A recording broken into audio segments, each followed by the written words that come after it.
We do nothing by age, it's multi-generational, and I think that's what keeps people young, is that they can trash talk like my 20-something kids are there trash talking with 60-year-olds. And I think that's like kind of the magic of pickleball, that people can mix and mingle in that way and have a different interaction. Because we are independents, I think our ability to keep our ears to the ground and really receive the community's feedback and make tweaks to our programming, our models, is an opportunity that we're allowed as independent owners. And this is one thing I see owners getting wrong for sure, is like forgetting what kind of hospitality environment they themselves would like to be welcomed into. If you build the club around the player first, that would be the #1 piece of advice I would offer. This is not a make money while you sleep business. You need to maximize your court utilization. This is the #1 KPI, right? I've been playing for 51 years and have seen the sport come from nothing. Why did the sport all of a sudden grow? Why didn't it grow then? Well, we didn't have any courts then. Those days aren't here anymore, so. Pickleball Fountain of Youth with Hall of Famer Steve Paranto. Hey, Steve Paranto here with the Pickleball Fountain of Youth. We have a very different kind of show today because we have independent pickleball club owners with us from across the U.S., and we're going to pick their brains on just about everything that has occurred at their club, finding out everything there is to need to know about owning a club. Starting out with my friend and the club that I work for, Rex, we have Kevin Richards. Thanks, Steve. Yes, Rex is a Portland-based club, and Rex stands for Recreate, Exercise, Compete, Socialize. Hi, I'm Christy Howden, co-founder of Wolverine Pickleball in Ann Arbor, Michigan. I'm Dan McConnon. I'm the founder and one of the owners of All In Pickleball Gym out of Grand Rapids, Michigan. And I'm Mitch Dunn, co-founder of the Pickle Lodge in Cincinnati, Ohio. I'm Joe Frank. I'm also the co-founder with Mitch of the Pickle Lodge in Cincinnati, Ohio. How long have each of your clubs been open? So we'll start with you, Kevin. Yeah, we just had our 3rd anniversary of our grand opening. Soft launch was almost 3.5 years ago. We started in 2018 as renting facilities. In 2020, we rented a warehouse and converted it. And then in 2023, we opened our premier facility. Our first location just hit its 2-year anniversary on April 21st, and we opened our 2nd location just this past December. So we're 2 years old in total. We have just celebrated our 1st year anniversary with our full club, which is 17 indoor courts. Just opened 6 outdoor courts, and we're about to close on our 2nd location next week and have that open by the fall of this year. Yeah, it's surprising. We've been open for 1 year, but it feels like we've been going at it for like 3 years. So. Well, we did start talking about this in 2020, so it was a long road to get open. Christy, you started earlier than everybody else here. Did any of these other people learn from you? Yeah, okay. I got a lot of stalkers in this pickleball industry, I've discovered. Well, we respect what she does. They set a course starting a long time before we did, and we really respect what they have established up there. Well, I remember all the phone calls from Kevin, actually quite a ways before even 2018. When do you think those first phone calls when you were asking me questions about possibly opening up a pickleball club? Yeah, Mitch asked how long I've known you, Steve, and like how that all took place. And I mean, when I joined Columbia River Pickleball Club, that was probably 11 or 12 years ago. Mm-hmm. Met you there. And then I would just, I was like, could you ever imagine having pickleball specific club and you and some of the others, like, wow, that would be incredible. And I was fixated on that. And I would call you every once in a while and ask you questions about court dimensions and heights and all sorts of stuff. And how much space we need. Yeah. And a lot of that has changed since that time period drastically because of equipment and balls and the way the game's played. Yep. What inspired all the rest of you to take this? Christy. It was, no. We were inspired by living in a climate where about 215 days of the year you can't play pickleball outside. The weather in Cincinnati is notorious for just being, I don't want to, denigrate Cincinnati too much, but the weather is the one bad thing about the city. So if you're an addict, if you want to play pickle 365 days a year, it was very, very difficult to do that in Cincinnati. And that's what got me and Joe dreaming about what it would be like to solve that problem. Yeah, I think that's really, don't you think? Yeah, I mean, it was that, the demand, not a lot of courts, and we were the first ones to really open up a large facility in Cincinnati, so it's kind of neat to be the pioneers, and Christy had the same scenario. Both of our facilities are the same size, so it was neat to, to benchmark a large facility just like off from ours to hers, but anyway, yeah, that's what made us get into this, was just more the demand and the need. Yeah, the sport was blowing up in Cincinnati, and COVID was great for pickleball, which is kind of weird to say. But people were playing in their cul-de-sacs and in parking lots and, all over the place in like March, April, May of that year, that first year. Yeah, we just couldn't resist the temptation to start dreaming about what it would be like. And it was so fun to start adding on to each other and going, yes, and it should be really big. Yes, and it should have craft beer. Yes, and it should have pizza. And next thing you know, that's what we built. So I know not everybody has pizza, but We started it because we wanted more pickleball. I started playing and I was told I was too young to play when I showed up because I showed up at a senior center and had to buy a senior and training card. So I needed an outlet to play, and I was avid tennis and wanted more pickleball. So we started out selfishly trying to figure out how to get more people playing, and it just evolved from there. It just kept growing and eventually had the ability to build a great place. What brought this group together?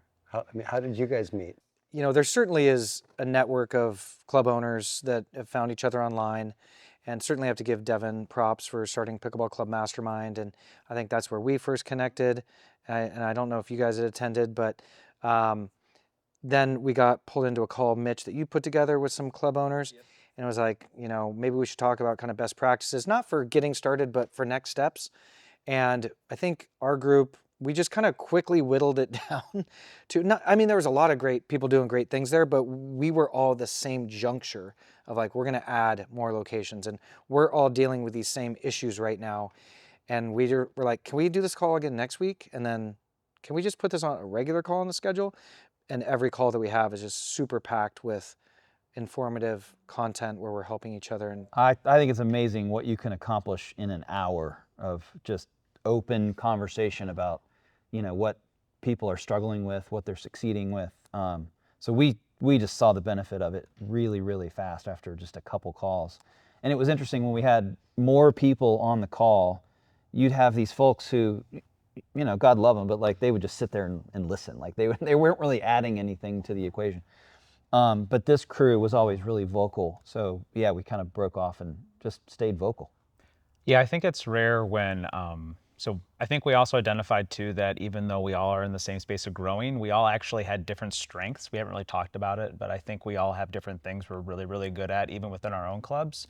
And so we get to bring a level of excellence both through our clubs, but to the group and the scaling collab that maybe we haven't identified, but are there, so that we all get to lean on each other in a way that maybe we get in our ownership groups, but we get now at a different level, as we all grow our businesses. Are we growing too fast? Is our sport growing too fast? And how do you deal with that? Is the sport growing too fast in terms of too many facilities too fast? Or, because there's a lot of growth, right? There's the paddle, you're an expert in the paddle technology, that's growing pretty fast, but the population's growing. I think we're focused on healthy, sustainable growth for our businesses, where maybe that's not the model for others. And so I think we have an eye on making sure it's done right. So I would answer the question as I think there's a room for healthy growth for places that will be around and sustain and not put a stain on the sport. I think that's a really important distinction too for anybody who's watching this, who's interested in starting a club. We are all independent, and I would argue probably not huge fans of the franchise model. But the reason for that is because of the sort of service that we can bring with a smaller, with an independent mindset, like a hospitality culture, a service culture, a instructional culture, which Dan's great at. I think healthy growth versus sort of like rampant, kind of like land grab kind of growth is a really important distinction. And we talked about it a little earlier too, but like when we founded, On Pickleball Gym, my vision was a sense of community around sport. You know, pickleball is one of those rare sports where you can literally work on every facet of yourself as a person, mentally, emotionally, as in partnership, socialization with the pandemic. There's not a lot of other sports you can do that. And then to, you know, have it be a business that brings people together and is still successful, you know, it's a pretty amazing thing. I think that there's been, you know, definitely a gold rush feeling around the sport. And, you know, you get a lot of people selling shovels during a gold rush, and there's a lot of stuff out there that kind of feels slapdash. And I think what pulled us all together is that we recognize how intentional we all are about the culture that we're creating in our clubs. And, you know, you hear this thrown around a lot. I think we do this better than any of the other, you know, big box pickleball out there. Is just this idea of a third place. If you're retired, maybe it's your second place. One of our members, I told her this the other day. She's like, "Screw that, Kevin. This is my first place. I only go home to sleep." That's awesome. I was like, "I love you, Karen." With our club leadership and all these guys, where we're like going through and talking best practices, and just to help each other to make sure that we're not flash in the pan, that we're here for, you know, years, decades to come. I see a lot of similarities to the craft beer boom that took place in like the 2000s, early 2000s. You know, Cincinnati is a great example. We had 3 big breweries, and all of a sudden there's 86 different breweries within Cincinnati, which is crazy. That's a boom. And 10 years later, 15 years later, you're starting to see, you know, the strong ones survive. The ones that are great locations make it. The ones that have a great product made it. And they're starting to slowly collaborate or close down or just, you know, consolidate. And I think pickleball is going to see the same thing at some point. Yeah. But I think that time frame is going to be a little bit farther down the road. Yeah. Because there's too much room for growth right now. A lot of people were under the impression like, oh, it's Field of Dreams. You know, I'm going to build this thing and people will come. Well, they will, and you'll get to a certain percent of court utilization, right? And then if you're not doing like building great programming and doing all these things, like we talk about a sales funnel, we also talk about a player development funnel. Like how can we get these people like moving through and developing as players in our club through our programming and instructional stuff. And so when you do that stuff, you go from being in the red to having a successful business model. People always ask me, since I've been playing for 51 years and have seen the sport come from nothing and taught it in PE, why did the sport all of a sudden grow? Why didn't it grow then? Well, we didn't have any courts then. And the only place we played was usually in a PE class on a gym floor. And the kids loved it, but then after they graduated from school, there was no place for them to go play. So I think it was like the perfect storm was COVID, but at that very same time that COVID was happening, in that same time period, clubs were being built. Things were rolling. A lot of people were already opening clubs. I mean, you'd been talking about opening a club way before COVID. And thank God I didn't. I'm really happy that we kind of waited. But when we were pitching investors before, they were like, maybe they'd heard of pickleball. And about halfway through COVID, we started to get phone calls. You still doing that pickleball thing? Yeah. You originally started out thinking that our club would be a multi-sport club. Yeah, and that's why pickleball is not in the name. It's a flagship sport. We'll have padel or paddle courts, and we've done a little bit of soccer, tennis, and a few other adjacent things. But yeah, pickleball just blew up. Yeah. You know, it's like we can't turn those courts into something else. No, People would kill us. Right, when there's such a demand. Yeah. Have all of you had seen common mistakes that clubs all do wrong? You get a ton of calls, or right? maybe all of you have done wrong and then corrected it. Do you have seen commonalities and things you could go wrong owning a pickleball club? Christy has a hotline, basically. I mean, I think it's, you know, people thinking it's build it and they will come. They're just going to come beating down your door because they want courts so badly. But you have to make it a welcoming environment. It's the hospitality. It's creating that community. It doesn't just happen. It's cultivated. It's authentic relationships with the clientele that comes in. And being part of the pickleball community, I think, is huge.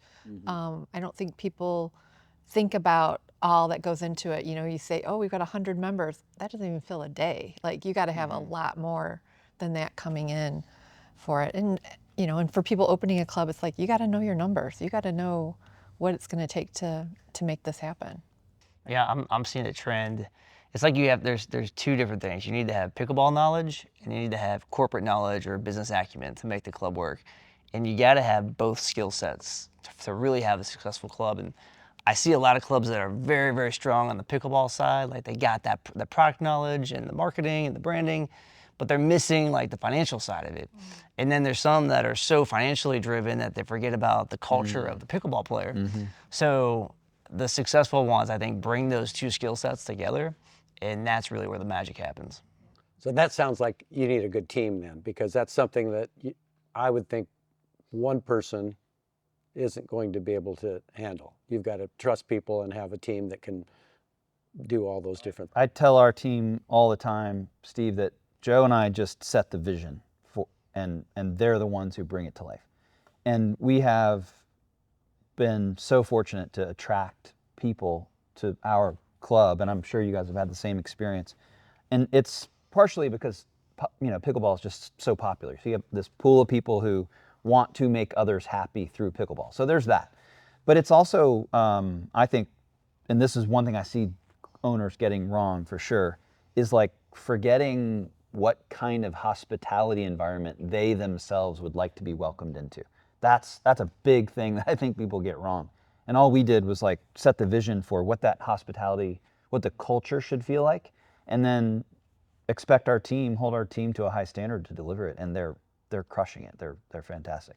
If you're going to have your clients step on to the court, you know, there's so many other things, the welcoming area, the hospitality, the warmth, all that, like the people are the thing, right? And so your courts and where your players are at matter so much. And if you got columns in the way, if your courts aren't wide enough, if you're running them into rigid fencing, there's so many things that, not just the physical space, but all of it, like when you do it right and they go elsewhere because they're all obsessed with pickleball and they're going to go elsewhere, they're going to come back to the place that not only made them feel loved and welcome and cared for, but they know that they're going to get the best level of play. And if you can hit all those things and do it with intention, good things tend to keep happening. What are the non-negotiables in your business model and in your brand experience, right? Like, what are those things? And it's the playing experience, and like, you know, having cushion courts and, you know, high ceilings and good lighting and all that stuff is like a non-negotiable. And then for us, it was like, okay, if we do those things, I think we're almost all the way there. But then the hospitality piece, one of the things that I told our staff early on was, I think of it like sportsmanship. It's really easy to be a good sport when there's nothing on the line. It's really hard when everything's on the line to then demonstrate good sportsmanship. And I said, it's the same thing with hospitality. It's really easy when you're not busy to be a good host. It is really hard when you're in the weeds. Like, just having spent some time in the hospitality industry, it's like just knowing what it's like when you're in the weeds, you're freaking out. That's also when it's most important to be a good host and to say, hey, thanks for coming in. Give us 1 sec, we'll be all right with you, just acknowledging people, because they'll remember, and that's what's going to make them want to come back, you know. And I think that we all have that in common. Do all of you feel like there's a model you could be successful with if you did this, this, this? Our clubs are actually pretty different. We have 17 indoor, 6 outdoor, so it's the largest, you know, physical plant. And we're biased on having lots of social space around the courts, you know. But that building was a gift. I mean, finding it was like trying to find a needle in a haystack. It was a tennis facility. It was tailor-made to be flipped into pickle. Not all buildings are perfect like that. If you can balance the social aspect with a really high attention to detail to the pickleball aspect, I definitely think there's a model, regardless of the scale, that can work. And we're interested in trying more of the model that Kevin and Dan are going to, or at least have attempted, which is like a smaller, more boutique location that's not meant to be a mothership. You know, it's really meant to be a satellite. I'm super interested in trying that. So I think there's a lot of models that you could make work as long as you get those basics right. But what would you guys say the common denominators are? We all have members, but we also allow non-members to play, right, at a different rate. It was a big deal for me not to have a high bar of entry. So there's so many, you know, if across the country we have different facilities where it's like, okay, it's, you know, hundreds of dollars for, you know, a family or whatnot just to get in a facility.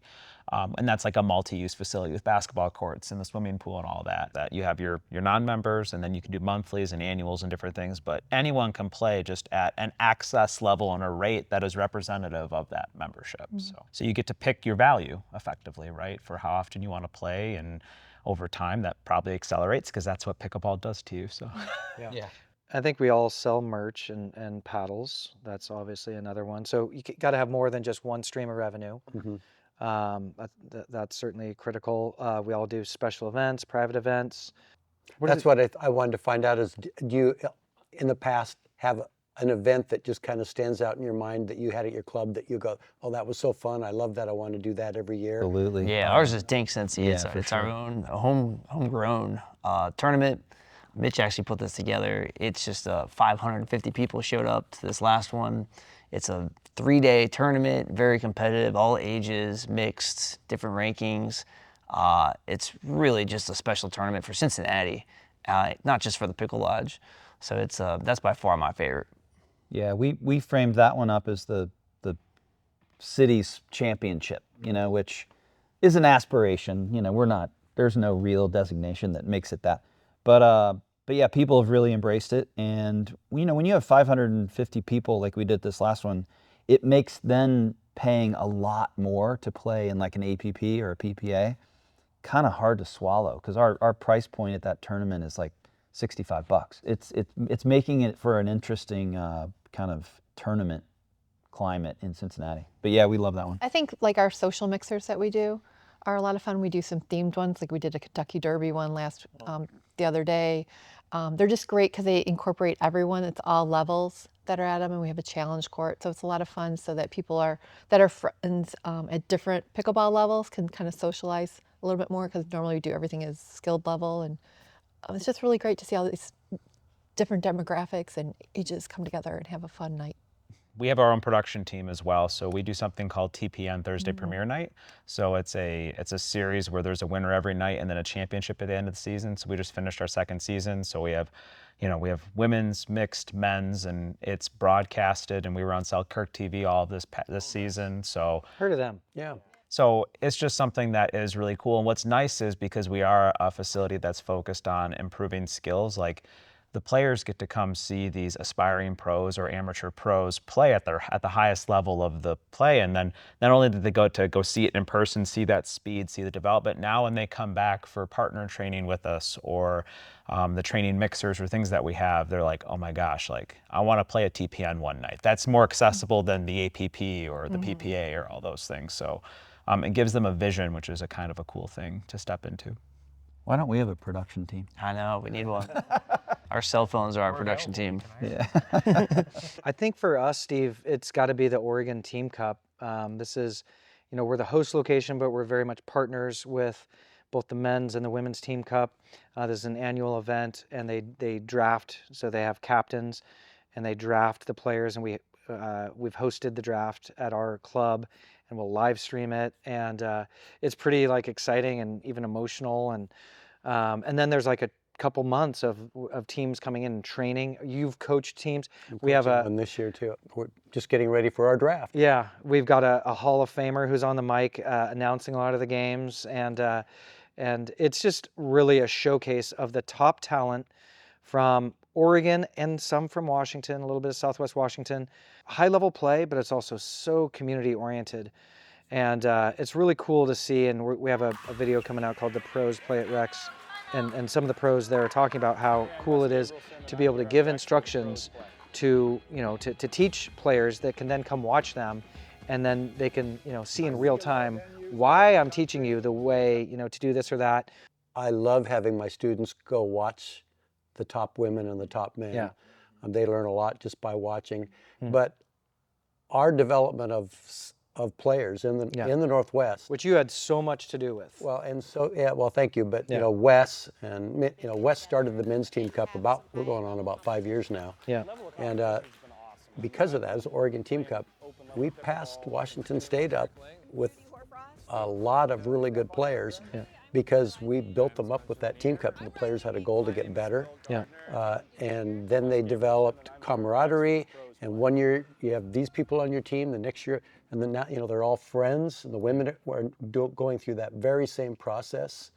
And because of that, our women have passed up, at least quantity-wise, we have 30, 40 really high-level women that are playing on the Team Cup. Yeah, you should take a lot of credit for the success of that Team Cup, those too. I mean, Wes Gabrielson, I mean, that's his baby, but that's a really, really fun thing that's coming up soon. I don't know if you remember this, but one of our very first events we did at Rex, is we were struggling a little bit. We opened in the summertime. Yep. It was before we really had the growth that we have now.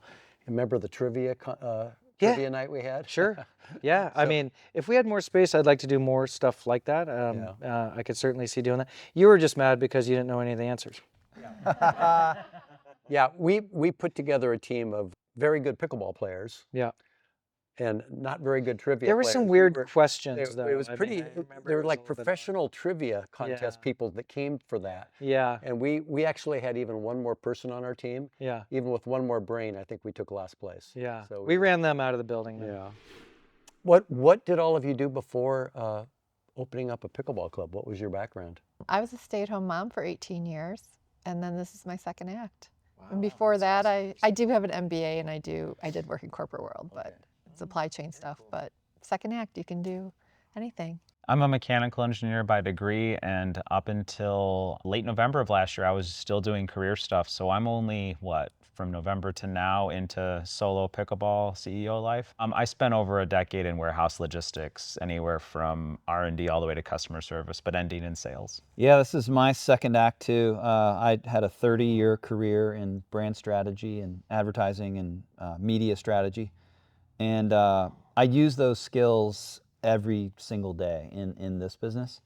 But yeah, I walked into my boss's office in December of 2022 and was asking him for a job that I wanted, and I had all this rationale and like paperwork and, slides. And instead I sat down and he said, "This is going to be a tough conversation." And I was like, "Oh, okay." So yeah, but that allowed me, so I got bounced on December 19th of 2022, 6 days before Christmas. But that allowed me to focus on the business, which Joe and I were already well down the path of developing. And boy, it paid off. We were able to really focus that first 6 months of 2023 and have some fun. My major in college was entrepreneurship, so I've always wanted to own my own business. It's always been a dream of mine. And I got into the corporate world because it's hard to start a business out of college. And I spent 17 years. I worked for Cintas Corporation and worked my way up there and did a bunch of different things operationally in sales and new product development and different things with them. I was a general manager for Roto-Rooter. I got recruited from them and I ran a plumbing shop for 4 years. Had a lot of success doing that as a general manager. And my buddy invented this game called Foaling. It's football bowling. Oh yeah, I know it well. Do you know it well? Well, I'm a gamer. Yeah. And so I've looked it up, and Oh, you got to get bowling in here. I'm probably going to put it outside. I'm afraid someone's going to throw a football into the lights. Yeah. Yeah, that could happen. Yeah. So I opened up the first franchise for Foaling Warehouse in Cincinnati in 2019, and I opened up this franchise and 2020 hits, and everything was going great, and all of a sudden, like literally overnight, it stopped. Corporate parties was my bread and butter, and so I was getting to a point Did where axe throwing take over? Is that what happened? Or? No, axe throwing's our competitor, so we don't use that term in the Foaling Warehouse. But I needed to supplement customers, and my father-in-law, who lives up in Toledo, said, "Hey, you got to check out pickleball. It's this opportunity, and there's no indoor space." And I didn't know much about pickleball. I really didn't. But I was getting to a point where I had to figure something out. And if I was gonna do pickleball and I didn't know anything about it, I needed to find an influencer, somebody who did. So I literally went to Google. I put in Google Cincinnati Club Pickleball President, and Mitch Dunn's face popped up, top of the search. And he started this amazing club in Cincinnati, and we got in touch, and after going kind of back and forth on the Foaling side, Mitch basically said to me, "Hey, how would you like to take the Foaling Warehouse vibe and make it all pickleball?" And I was sold right from the beginning of just seeing where the sport was going. I could see the younger crowd was really picking it up and enjoying it. It was a social sport. They were drinking and playing, which was really cool. And never thought we would open up what at the time was the second largest indoor pickleball facility in the country. That was never really the mission, but it just happened to be the case. How many courts was that? So 17, we now have 23. Now there's a lot of clubs that surpass that today. But at the time, it was the largest in the state and one of the largest in the country. So it's been a fun ride. Did you turn your Foaling center into pickleball? We played it on Monday nights until we opened up the Pickle Lodge. We were doing some pickleball inside there, but we don't do it anymore. So Is that still open? it is. Bowling? Oh, okay. Yeah. We've been open. We just had our 6-year anniversary actually last Saturday. So it's His foaling building is phenomenal for foaling. It's terrible for pickleball. It's true. There are these like columns that are sort of tough to work around, and you don't really want to run into them. See if I have the correct term. Is it very difficult to get a bonk? Steve, you are impressing me in so many ways. So, that is a foaling term, and that is so on the first throw of the game, if you hit the middle pin, which is the 5 pin, and you hit that pin and no other pins go down, which is really challenging to do. It's called a bonk. It's an automatic win. And in the foaling warehouse, I know what you need in here. yes, You know what I'm going to at say. the foaling warehouse we have what's called the bonk honk, and it's this lever you get to go pull on, and it is a train horn that goes off, and everybody in there will know that you're the coolest person there. If you pulled that in here, you would literally have to cover your ears. It is so loud. I'd say a bonk is equivalent to an ATP. It's kind of the same type of thing. It's funny how all these sports have all our terminologies. The Nasty Nelson is Timothy Nelson, who's a player that I know. I'm a friend of Timothy's. Ernie Perry's been here playing several times that the Ernie's named after. I wanted to have a shot named after me. I've wrote an article on a shot that I called the mini-me. Okay. So this is when the opponents hit a ball super high. It's usually when they're just trying to block and it just errantly goes super high but doesn't go far. Yep. And so, because I always handle that by getting in there really early and getting down on my knees and then hitting an overhead. And I wrote an article on it and I named it the mini-me, hoping next month, this is the mini-me. And I never caught on. So maybe this podcast will help. You put it back out in the universe. Right. Yeah. When you talk about a club having a model, I'm also coming from the world of bowling. In fact, since I built this is my first couple of years in the last 50 that I haven't been in a bowling league. The type of centers that started about 20 years ago that weren't just bowling anymore, video arcades, several things to do, gambling. I think that's kind of your dream, is to have a pickleball that has More games and many sports. more things to do. Yeah, I mean, at the end of the day, recreate, exercise, compete, socialize, 4 critical human experiences. Pickleball does the perfect job of delivering that.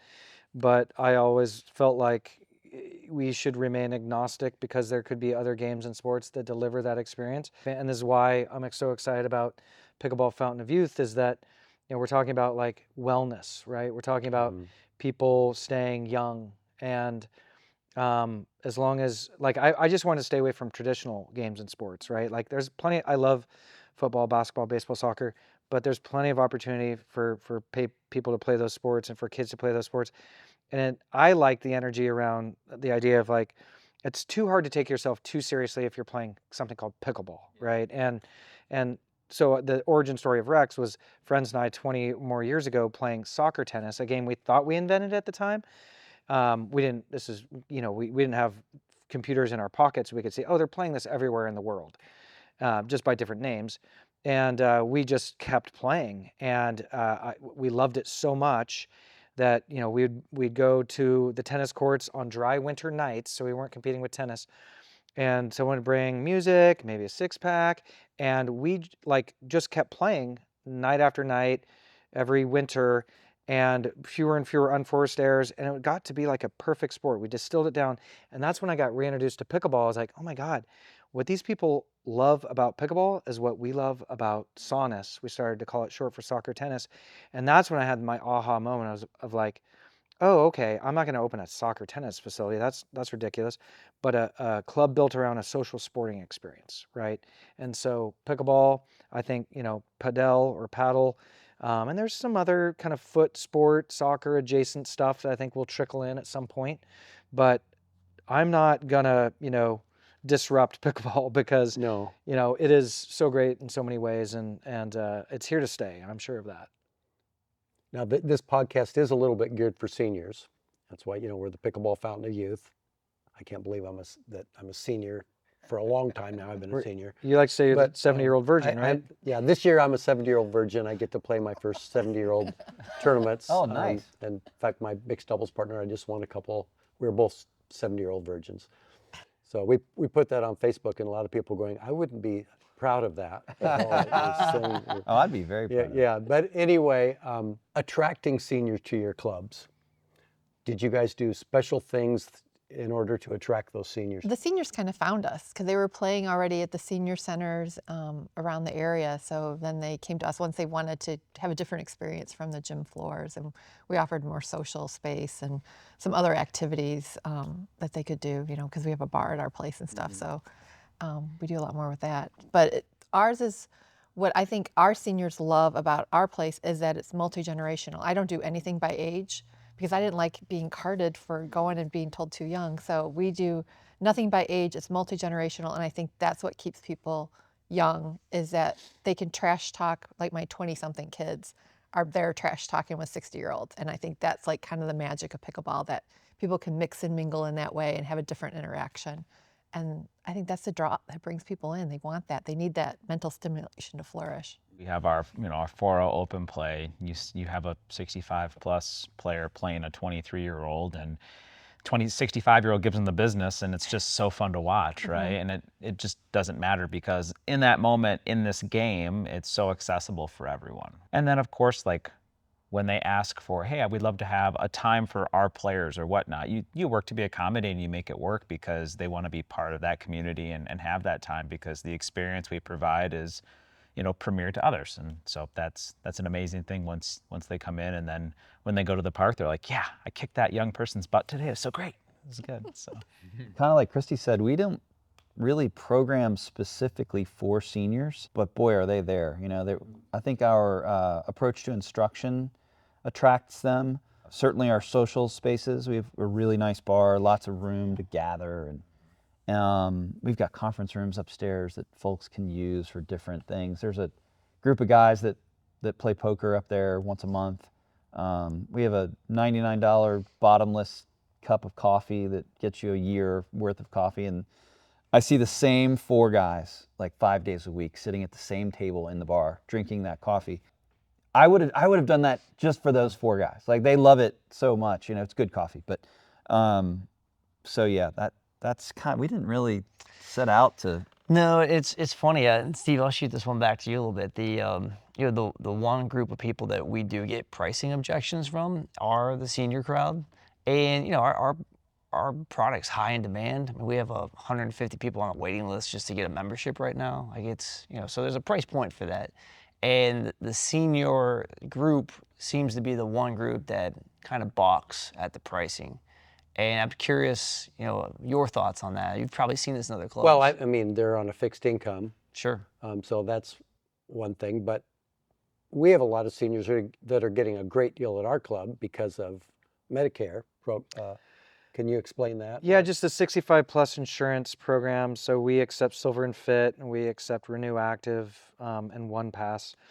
I was saying to these guys on the car on the way over here, like, I've learned way too much about this insurance stuff, but it is a great way, and they're all curious to hear more about it. Filling the courts 16 hours a day, 7 days a week is critical, because this is not a make money while you sleep business. You need to maximize your court utilization. This is the #1 KPI, right, for clubs. And that was a way for us to make sure that we had folks in there, and it's just a good fit with our, our values and the wellness play. But yeah, one of the things that I love, and you were talking, Christy, about, do we have any age specific? We do a little bit, 65 plus, some round robins for people that want it more a certain way, and then a little bit on the younger side, kids camps. That's a little different. But what I love looking out on the courts is, and like driving through the parking lot, and like, oh, there's a Beamer next to a 30-year-old commuter car. And then you look out on the courts, and there's a multimillionaire on the court with a plumber, and like just this total mix demographically, and they don't care. They probably don't even know. Yeah. All they care about is, are you at my skill level? Like, are we going to have a good game? And I think that's pretty rare too. Yeah, that leads me into the next question, skill levels. How many times does a player come in and ask me, you've just given them a lesson, and they put you in that difficult. What am I rated? Yeah, what would you rate me? What would you rate? Because they want to play with people that are group. I have people come to take lessons from me just because they want to play with those guys.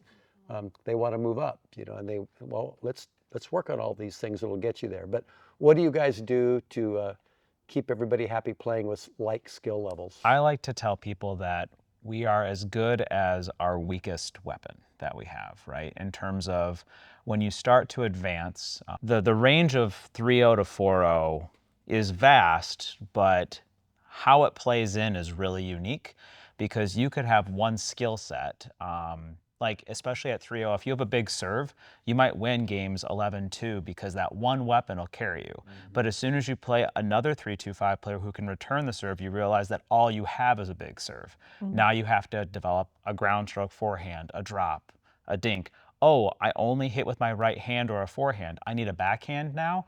And as you develop, you can take a skill set so far and the matchups matter. And so when they look at specific matchups against certain players, it's this broad spectrum of why open play is so great, because you literally can go, 50-50 in your wins and losses because you played a style of player that was conducive to your current skill set as you advance.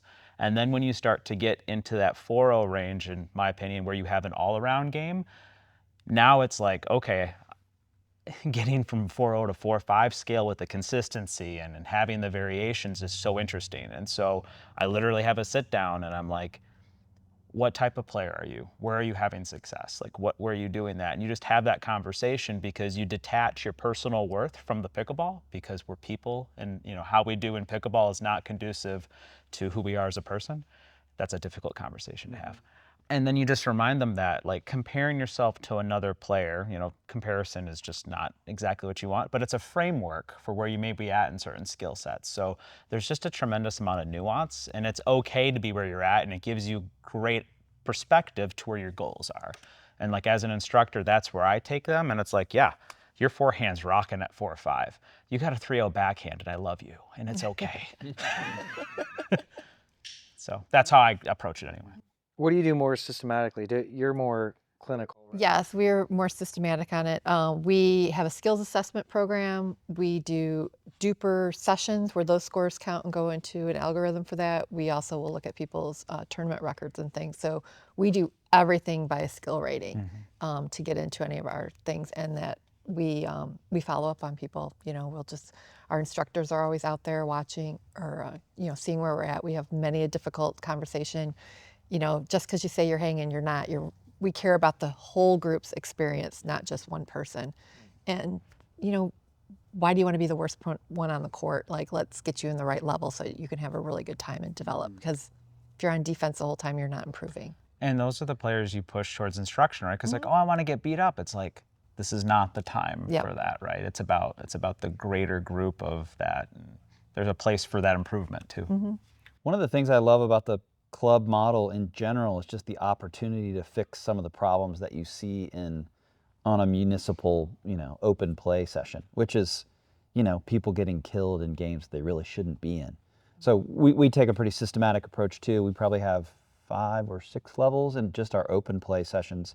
And we spend, kind of an extraordinary amount of time talking about it, working with people, training them, debating where they should be with them, And duper, we have I just got to admit, I have kind of a love-hate relationship with duper. But it is becoming it's becoming really, really important in ensuring people have a great experience regardless of what level they are. So we're moving toward that even more so than I think we were in the beginning than less, even though I do think it creates some kind of like a kind of a cliquish mentality, perhaps, or a sort of a little bit of a superiority complex when you're a 4-2-5 player. And a protectionist, like once you get to a certain level, you'll start to not play certain games because you want to keep that. It creates some unique challenges. How do you handle that? How do you feel about ratings? I always tell my student, a lot of students think, well, in order for me to get better, I need to play people better than me. And I go, well, part of the time, yes, but part of the time you need to play people a little lower than you, and so you can dictate play and learn how to be that person. And then when you're playing people that are better than you, your game's gonna have to change a little bit. You might be the person that's just gonna not get your better partner in trouble. Let them do the, more difficult things. So I like, there's this range, and I like my students to play in that range. Sometimes don't just think you have to play people better than you to get better. You can get better by playing people less than you and then dictating play. But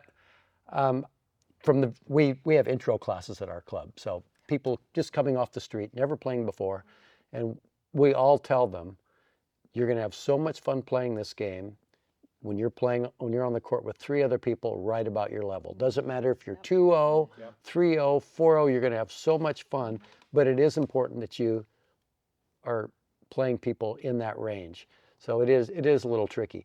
Duper, I'm not a huge fan of Duper for some of the reasons you mentioned. In fact, I just had a phone call from, could be a breaking story, that people are actually stealing other people's Duper ratings. I've heard some of those stories. Identity theft? It's happening. It's actually happening.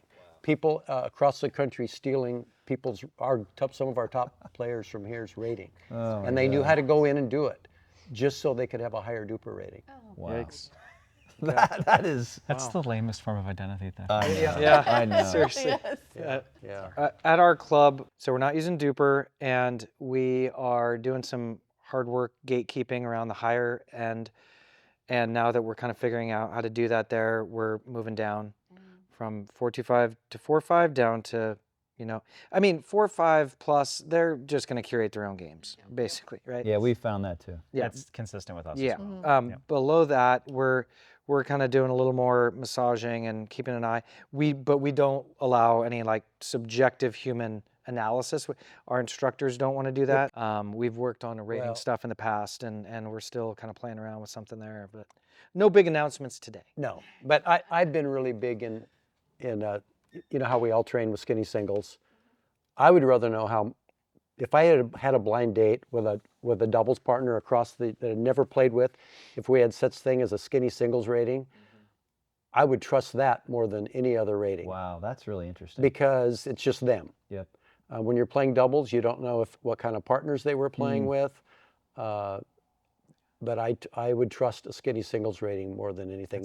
We experimented one day at our club where we had a skinny singles day. Yeah. And at the end of the day, Paul, our genius math guy, did all the statistics, and he stair-stepped everybody by how they did, and it's about where, if I was going to tell people where they'd be, was about where they ended up. Yeah. For example, when I give lessons to students, and I've got a lot of really good young students right now, their journey is usually at the beginning, if they want to play me, they're getting killed in both singles and skinny singles. And then they're younger than me, they're quicker than me. First thing they beat me at is entire court singles, which makes sense. They're faster, they jump higher, the 18, 19-year-olds. Then when those kids start beating me at skinny singles, I'm ready to play double, to have them be my doubles partner. Because now, okay, you're utilizing all your double skills when you're beating me at skinny singles. So I just trust that so much better. I know there's some other variables that enter, how you're working with your teammate and court positioning, but resetting balls, being able to counterpunch, getting to the kitchen, resetting so you're up there. You know how skinny singles works. Yeah. It's transition zone all day. Yeah. Yeah, exactly. Every time I play, I think of something that I picked up in drilling, typically in skinny singles, with a mixed doubles partner of mine. Every time. I'm like, that's exactly what we were doing when we were, playing skinny cross court, and resetting a ball or something. That's really interesting. We do nothing with skinny singles at our club today. Like we should. I feel like we should do something organized. That's why we have the trainer courts, where we don't have full. So in the buildings we have areas where we can't get full courts. So you have and so we have skinny singles we have court. versions. So at one of our locations we have a 2/3 length but full width. So one side you just get to work on getting up there, controlling the kitchen. And at our first location we have 2 full length and half width, so straight on skinnies. And so it just works really well for drilling and training so that it wasn't just empty space and without making courts that were compromised in width. May I ask, since we're here to talk best practices in business, do you monetize it? Yeah, it's more economical than full courts. So our trainer courts for our free membership is $5 an hour per person, and then we put our ball machines there too, so that the full courts are used predominantly for players. So it's a great way to work on sets. It's also, we tell them it's easier to collect balls in a half court, so you get to double your time in terms of instead of picking up balls for that time. So, and we have players that will routinely come in a half hour, an hour before a ladder league or play, and they'll drill someone. So it's a great way to warm up, again, without using a full court. So it's worked out really well.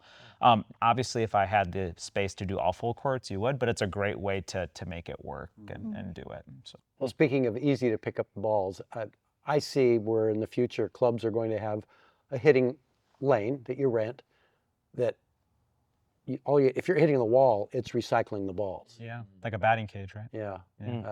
I could see that being something that every club would have. Well, you have a lot of IP here in your games, Steve. This We're is in the something game you center, should yeah. invent. Yeah, Yeah. Well, if my dad were still around, he'd probably be you'd be on it already. figuring out how to get a Yeah. patent on. I see clubs going all in on carpet ball. What is carpet ball? It's right behind you. That's my game. Steve's game. Yeah, That's the game that my yes, dad and I built. Yes. So speaking of paddles, that's another one of my hot buttons is the Wild Wild West that's out there with the power paddles. When paddles are delisted because of power, are you guys going to allow them to be used in your club? I'm just thinking of safety and liability, or what's your opinions on that? No, we're not.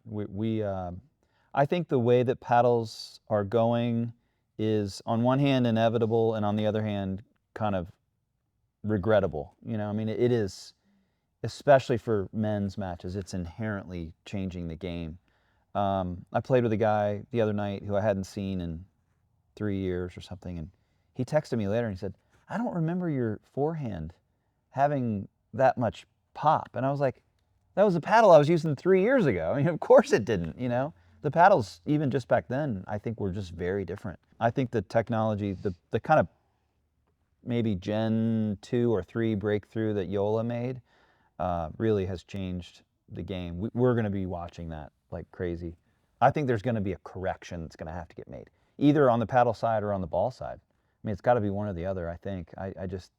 One thing I worry about, not to be alarmist, but is sort of like, the one thing I wonder is like, will women play with men who are ripping it at each other, will it require some sort of more nuanced game? And I don't mean that in a sexist way. I just mean like the ball's coming at you in a different velocity lately. And I worry that it's going to scare some people off. I think what it's started to do is change the spacing of the game, where like if you were to watch a pro women's match, the space off the line, because distance is time, reaction time, right? So you're seeing them play off the line to compensate for the speed and time they need to, right? And so you're not on the line as much. No, I'm right? teaching the game differently. Yeah. Because of that. Especially like short returns, loft stuff, like taking a full step back, leaning in, that paddle's way forward. You're just doing everything you can to keep the ball down. And then you keep it here so you can duck and let those out balls fly, right? It's so much about almost dodgeball and like center of gravity. And then you're like, get it down so that it can't keep doing it.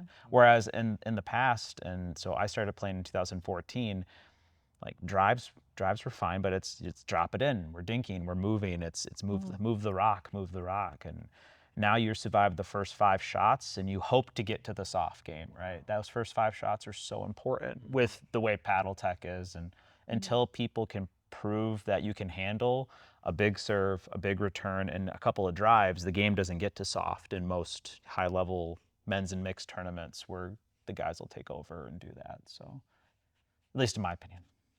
Well, July 1st is we have a few paddles that are on the D list that will not be allowed. So beginning of those days, your clubs won't allow those in your club? No, the mod in particular. I mean, I know that's a paddle that we will not be allowing to be played with. Yeah. We encourage to follow the regulations because we are about helping players prep for tournaments and just improvement. And we also tell them that the paddle they choose does not make it their game. It's just a part of it. So you still have to be able to wield that weapon in a way that's responsible and with skill. So As soon as that D-list came out, we had several players that were using paddles that are delisted. So we paddle shamed them. Good.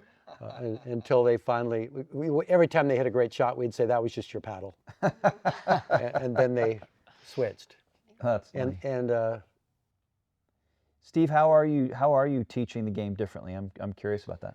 oh, wow. Well, so a lot more third ball drives, a lot more third ball drives, fifth ball dinks than ever before. I teach a different grip than I taught 5, 6 years ago. I'm teaching an Eastern grip because there's so much of this going on. We can still hit a backhand with that grip.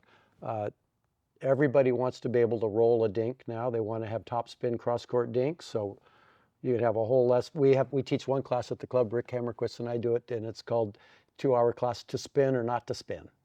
So teaching people the correct times to use spin, when not to use spin, how to recognize your opponent's spin. 10 years ago, you could hit the ball flat all day long and be a great player. Yeah, that's true. Those days aren't here anymore. So I would say spin, and like you're talking about taking a step off the line, there's definitely times to take a step off that kitchen line. Where we used to say, don't back off the line, right? Yeah, that's primarily. are you okay with the increased spin in the game through improvements? Because obviously we talked about power. How do you feel about the increase in spin? I think we've just reached it. I don't want to see more spin than the we're getting. I'll tell you in a second why some issues with spin. But the reason I think it's added some variety. I like the variety that we have right now. I think the spin that we've reached. What I'm afraid of, if it keeps going up, I mean, if you're going to be able to hit a loop like a table tennis player does from kitchen line to kitchen line, that's going to change the game drastically. Also, all your facilities that you have might need to be a lot wider because we're going to be spinning people into the, even serves, spinning people into the netting, into the walls. So that's why I think we've reached the limit on that. I think there's some of that at 30 feet wide that we're seeing already. Oh, yeah. Easily. Yeah. Well, we used to say 30 by 60 was adequate. I think even now USA Pickleball is saying 35 by 65, something like that. So it definitely has increased. What blows my mind is the rules always said no texture on the paddle, smooth face, no trampoline. That was always, you couldn't have a trampoline. That was in the rules. Then paddles get made that way and they go, okay, we'll change them. That's really interesting. And yeah, I can show you rule books after rule books that I've seen. You know, now they took the word trampoline out because that's part of these paddles. You can tell when you hear it, can't you? Yep. So all those paddles that you have that lower thud sound, you know that it has some trampoline effect. I remember the first time playing against someone with a gearbox and just thinking, like, wait, what is that? It was literally like a trampoline on the end of a stick, you know? How about eye protection? Do you see someday where the clubs are going to require eye protection? We had that conversation in the car. Yeah. We really enforce it at our place. We want. Oh, you people, are? Oh, yeah. Okay. We want people to have it. We've had too many. My co-owner just gave herself a black eye, but she had her glasses on, so no damage done. I've been saying we need to get a box of just old eyeglasses with the lenses popped out, and make it available to everybody. I mean, you've been talking about this for a long time. You had Dave Rumpf on talking about sports vision, and yeah, we're at a point now where, I mean, do you know anyone who's had a detached cornea? Mm-hmm. Yeah, Detached retina. or retina, A rather. couple Yeah. people. Yeah. See, I worry about that too with the paddle technology, because you don't want to. I don't want to see this sport go the way of racquetball, which very different environment, very different sport.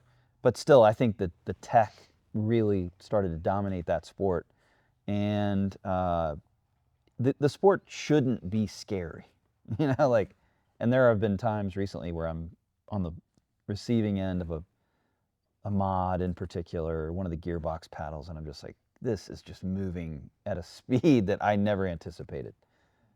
That's kind of frightening. There's balls you see get pop up and you turn. Oh, You're yeah. like, it's gone. Yep. Yep.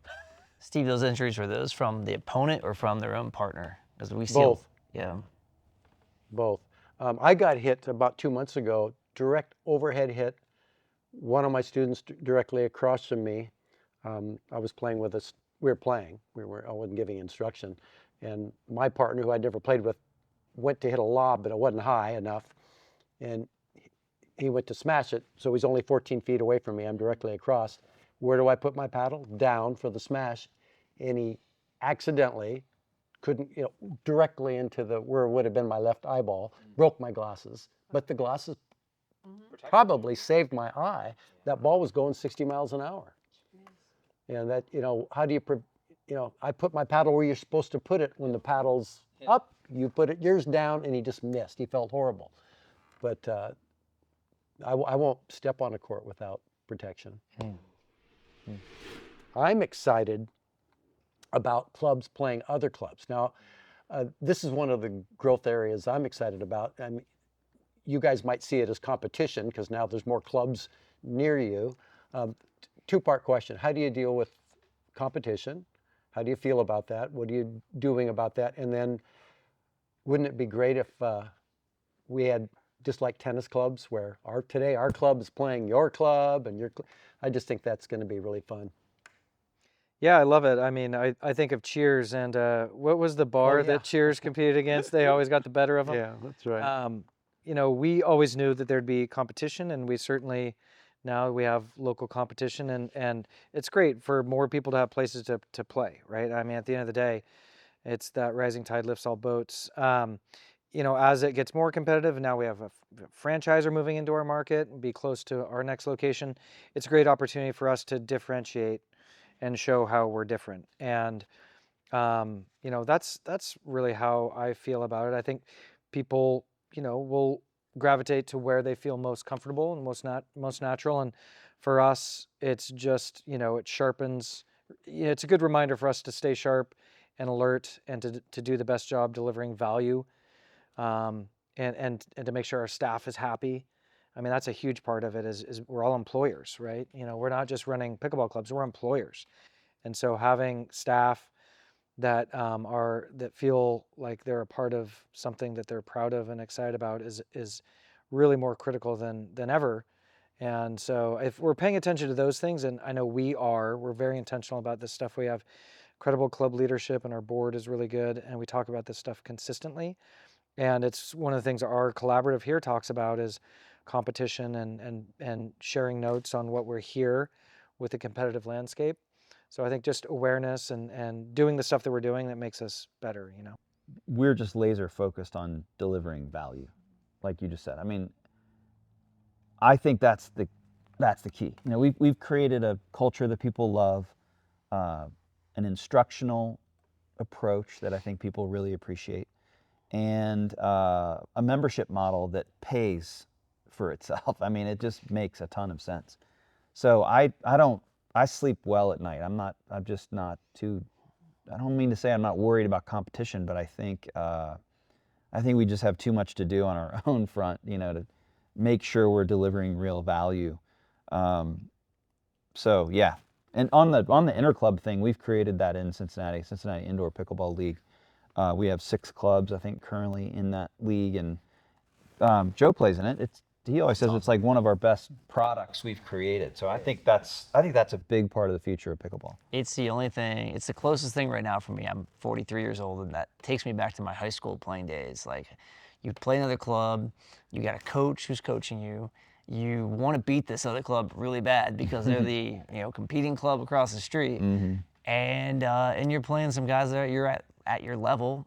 And when you win, I get the nervousness before the games. I get my coach is calling timeout, telling me, "Joe, slow it down," and it's just really fun. So I do think that is the future, and that is the one very good positive from an independent owner of having some competition move in. It creates a pretty cool environment for competition on the court. Par with. I think because we are independents, I think our ability to keep our ears to the ground and really receive the community's feedback and make tweaks to our programming, our models, and receive that is an opportunity that we're allowed as independent owners compared to franchisors, where there's a fixed model that everyone would have to change.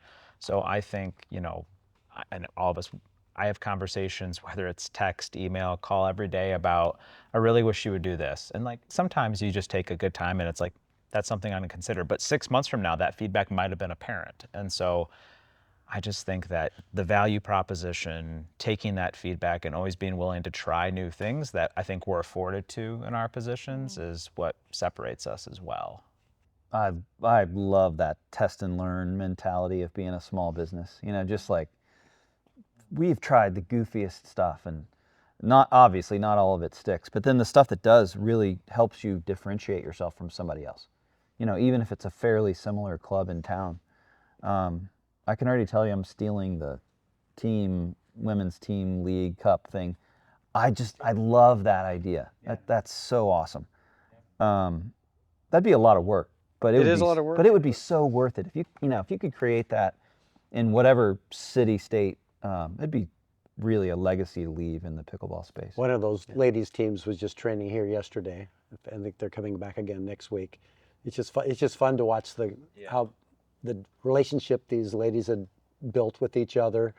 Because this is a brand new team for them now because they got drafted.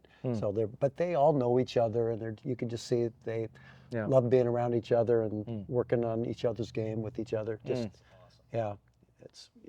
Well, we probably have a lot of people watching this who have thought about, maybe I'll open up a pickleball club. In fact, we have several of our friends who that have thought the same thing.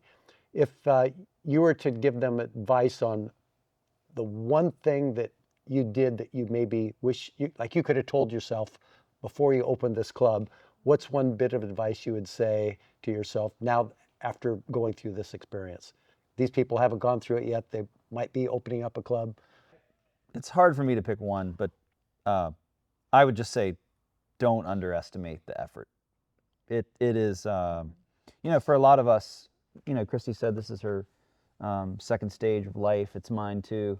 I had never worked for myself, and Joe was already an entrepreneur, so I got to learn a lot from him. But even just that transition of people generally working for others and kind of generally going into working for themselves, it's a heavy, stressful lift. So I just would say, don't underestimate that. It's a lot of work, but the rewards are fantastic. I mean, just even watching people grow their social networks, much less their physical and mental fitness, that part alone is kind of worth it. So that'd be a big one for me. If someone came up to me today and said, hey, I'm starting a pickleball club, what's the one thing that I should do? I believe that the club needs to be made around the player first. Like everything you do, it needs to be player focused, from the lighting to the court surfacing to the fencing to what's on the walls behind you so that there's no distractions. I think if you make your courts player focused, the rest will come. And what's going to happen, I believe, is, and I'm seeing this in Cincinnati, is everyone has the pieces they don't like about our competitors. Like, oh, that competitor, their courts, there's no cushion there. They don't get enough balance, or there's too much balance. That court, the lighting's awful. I hate that place, right? And we're hearing that the Pickle Lodge has all of this great stuff. So I'm seeing that already. So I just believe that if you build the club around the player first, that would be the number one piece of advice I would offer. I mean, I completely agree with those statements. I think it's getting into the business part of it to really know your numbers, because you're going to be on the hook for a lot. Yeah. You're going to be paying people's salaries or hourly wages. I mean, that's a big weight. If you have to get bank loans or anything, that's a big weight. You want to know your numbers going into this so that you can sleep well at night, because it can be a rocky road if you don't. That's a good one. I'd say have a Steve Paranto that you can call before you open your club.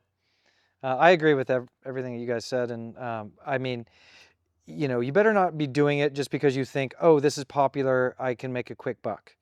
Like, you better, I think, Mitch, you said, you better love it and be ready to work your tail off. because it's a lot of work, and I couldn't be happier that I'm doing this. But yeah, I would caution people that aren't prepared to really roll up their sleeves. Yeah, everything everyone said I agree with. I think I'll lean towards the business side. You want to plan out your big fails so you can survive your small fails. Like I don't know how long, I mean, I met Christy at the beginning of a 2-week trip around the country to visit different clubs before I opened. But I spent 9 months on my business plan, which is a long time when you have a full-time job. But like, there's these walls you have to run through courageously, right? About what's going to work, what's not going to work. And you have to make sure you've planned really well, because if you miss something, the impact you're going to have on yourself or your partners or the people that you're employing is just too important. And that's a general business thing, but just because it's pickleball doesn't mean it's going to work if you open it. It's just not the case. So you were kiddingly saying just have a Steve Paranto, but that idea of mentorship and learning from others, I think, is really important, having like a sort of a beginner's mentality. That's why Christy gets all these calls, because they know she's been in the game the longest, or stalkers, as you call it. I love that idea of finding mentors, though. And I would say also, like, we all have partners.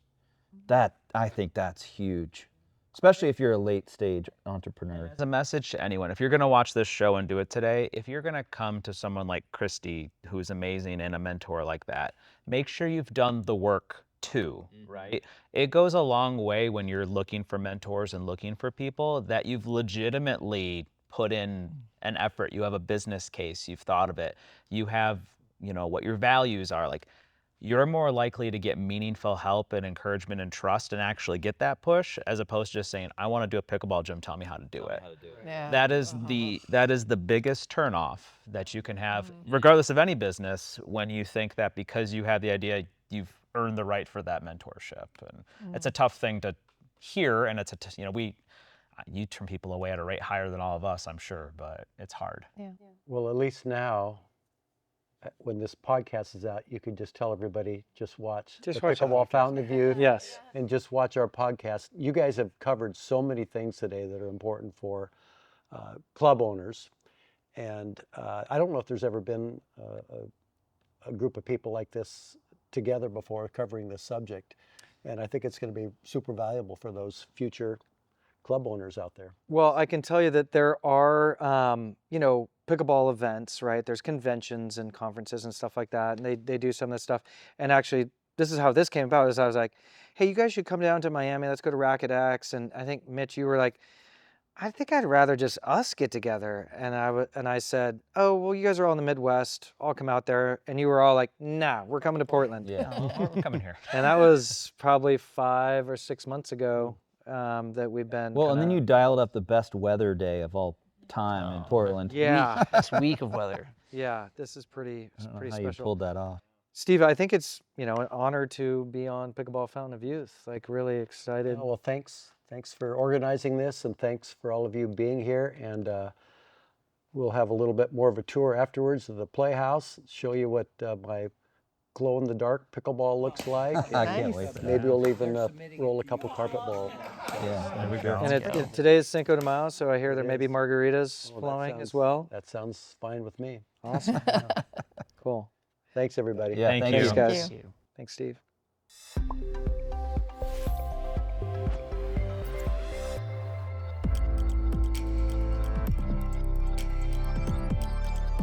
Pickleball Fountain of Youth with Hall of Famer Steve Paranto.